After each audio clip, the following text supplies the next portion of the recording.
Welcome back to the Deep Dive.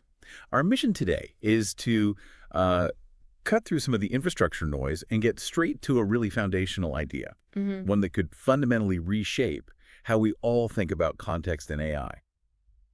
We are doing a deep dive into this recent paper on recursive language models, or RLMs. Right. An inference framework designed to, well, shatter what's probably the most persistent bottleneck for LLMs today.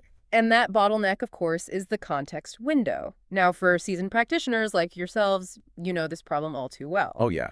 Even the frontier models, the biggest ones we see, and yes, we're talking GPT-5 here, they all hit a physical limit on input tokens. But, the real problem isn't just about the physical size. Hold on. I thought the whole point of these massive context window expansions we've seen was that they solved the memory problem. Right. You're saying even the largest models hit a wall where performance degrades before they even run out of token capacity? That's absolutely right. It's this phenomenon called context rot. Even if the input physically fits into the model, as that context gets longer and longer, the model's ability to, pay attention to relevant details or maintain high-quality reasoning it drops off a cliff. I see. It's a systemic problem. It's about attention dynamics, token recall, not just physical space. So we have models with hundreds of thousands, even millions of tokens of capacity, but their effective high-fidelity reasoning capacity might only be a tiny fraction of that. Exactly. And when we talk about real-world long-horizon tasks, I'm thinking processing a whole company's quarterly reports or analyzing millions of lines of code. We need these LLMs to handle not just thousands, but tens or even hundreds of millions of tokens. Precisely. And current approaches are just fundamentally broken at that scale.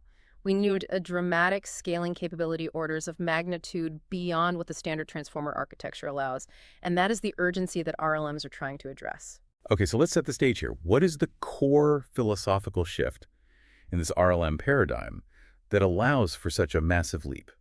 The RLM concept is, it's brilliant because it stops treating that huge input context like a passive scroll of parchment that the model has to memorize. Okay. And it starts treating it like an accessible database it can actively query. The core idea is this. Don't treat the long prompt as a direct input string to the transformer instead. You treat that prompt as an external object inside a functional programming environment. The moment you say external programming environment, this is a fundamentally different way of thinking about inference. It is. So what's the big takeaway for us? What's the main finding? The main finding is empirical, and it's very compelling. RLMs successfully handled inputs up to 2 orders of magnitude beyond the base model's context window. We're talking scaling into the 10 million plus token regime. And they didn't just handle it. They dramatically outperformed the standard long context baselines, things like basic summarization or retrieval methods across 4 really diverse and challenging tasks. Okay, let's unpack that core mechanism. The external interface is familiar, right? String in, string out. Yep. But internally, the RLM initializes what the paper calls a read-evil-print loop RAPL environment. What does that RAPL actually let the model do? This is the foundational shift. The entire arbitrarily long input prompt, byte or dollars, gets loaded into this RAPL as a variable. Let's just call it context. Right. And the LLM's primary function then changes. It stops trying to generate the final answer directly. Instead, it generates code, usually Python, that symbolically interacts with that context variable. So the LLM basically gets its own command line interface to poke around in this massive data set. It writes a script to figure out what it needs to know. Exactly. This code can peek into the context, it can decompose it with rejects, run calculations, and observe side effects, all within a safe REPL sandbox. And crucially, this isn't just about programmatic filtering. This is where the recursive part of recursive language model comes in, right? The model can actually generate code that calls itself. That's the engine for unbounded reasoning. The RLM is given access to a function, Elm query, and this allows it to programmatically construct these sophisticated subtasks and then recursively call a sub-LM on smaller, more relevant snippets it pulls from that massive context variable. I see. That delegation is what lets it break down problems that would otherwise just completely swamp the attention mechanism. We really have to contrast this with prior work, because that's what highlights the innovation here. I mean, we've seen context condensation, right? Summarizing input, but that's always lossy. Inherently lossy, yes. You forget details to make room. And we've also seen recursive task decomposition, things like agent fold, where an agent breaks a problem down. But those methods still had to cram the input context into the base LLM's token limits. And the RLM innovation is this elegant abstraction layer.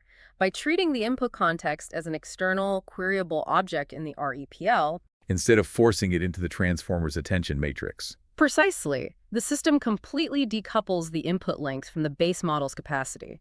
You've basically gone from trying to physically carry the entire Library of Congress to just having the keys to its card catalog system. Let's move to the empirical results, because this is where that theoretical breakthrough really turns into undeniable performance.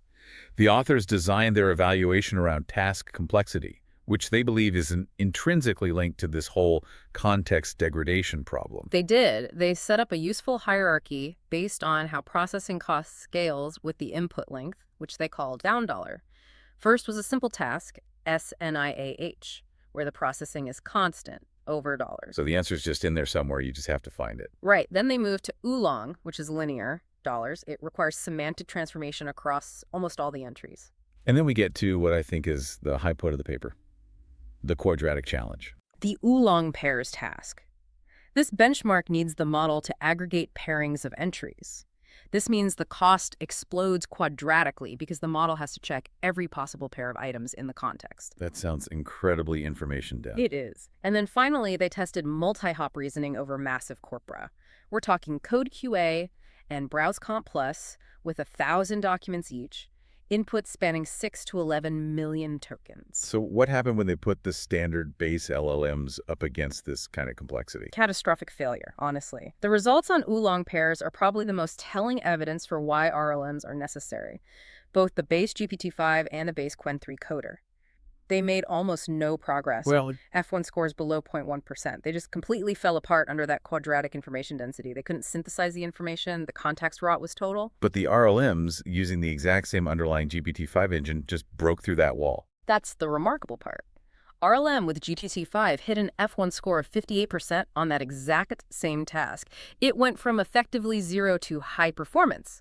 This isn't just a marginal improvement, it's proof that for these complex, dense tasks, the RLM architecture provides a new mechanism that traditional attention just cannot access or maintain over those distances. And that holds true across the board, right? Yes. Looking at the scaling, the RLM's performance degrades so much more slowly than the base model, especially once you get past, 214 tokens? Much slower. And critically, like you said, the RLM handles inputs way past the base model's physical context limit. Now, that performance is stunning, but I have to ask, was it the environment, the REPL, that was doing the heavy lifting, or was it the recursion? Did they run an ablation study on this? They did, and the answer is it's nuanced. The REPL environment on its own, running the RLM with REPL access but with subcalls explicitly turned off, already provides a massive amount of value. The data confirms it. The REPL alone lets the model scale beyond the token limit, and it actually outperforms the baselines on certain tasks like Code QA and Browse Comp Plus. Those rely more on targeted extraction than complex synthesis. Interesting. So for some things, just having the tool is enough? It seems so.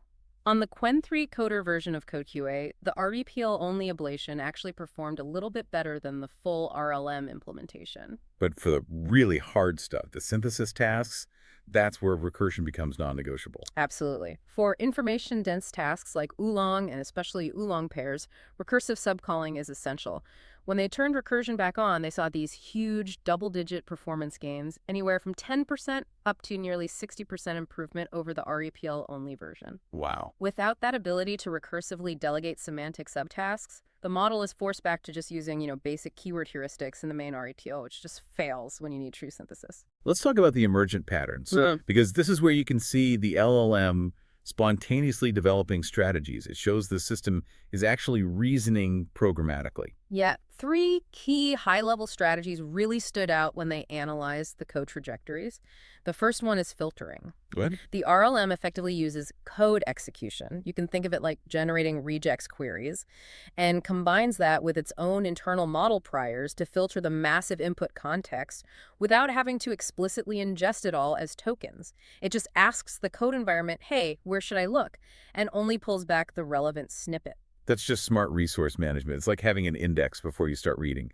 The second one was decomposition and verification. And this really shows the power of delegation. Subcalls are primarily used to break down these huge reasoning chains, solving one piece at a time. But what was surprising is that the model also used sub-LMs for implicit answer verification. How? So imagine searching a 10 million word legal doc for a specific clause.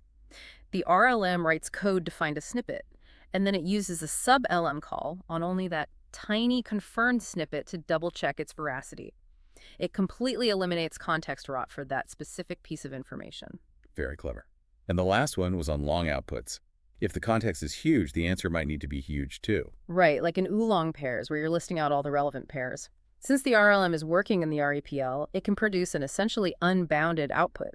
It uses sub-LM calls to find pieces, stores those results in a variable like partial answer, and then programmatically stitches them all together at the end. It completely bypasses the output length constraints of a single model call. There was one model-agnostic finding that I found fascinating, and it was about sort of the LLM's personality. The RLM framework helps both GPT-5 and Qwen3 Coder, but they use the system in completely different ways. Yes, Observation 5 was very telling about the underlying model behavior. Qwen3 Coder tended to be, let's say, highly liberal in its use of subcalls. For simple tasks, it would fire off hundreds, sometimes thousands of calls, just bombarding the environment with recursive queries. So GPT-5 was more conservative. Much more judicious.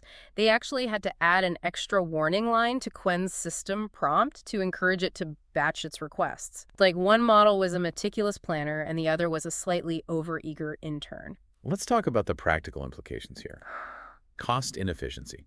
Given the iterative nature and all these API calls for sub-LMs, you'd assume the cost of an RLM run would just explode. It's surprisingly efficient. The inference cost of RLMs remains comparable to a single base model call at the median. At the median. At the median, yes. In fact, for RLM with GPT-5, the median run was actually cheaper than the median base model run, and that's because the base model often wasted tokens processing tons of irrelevant context. Sure. So because RLMs selectively view context through code, they're way more cost-effective than exhaustive methods like, say, the summarization baseline, often up to 3 times cheaper.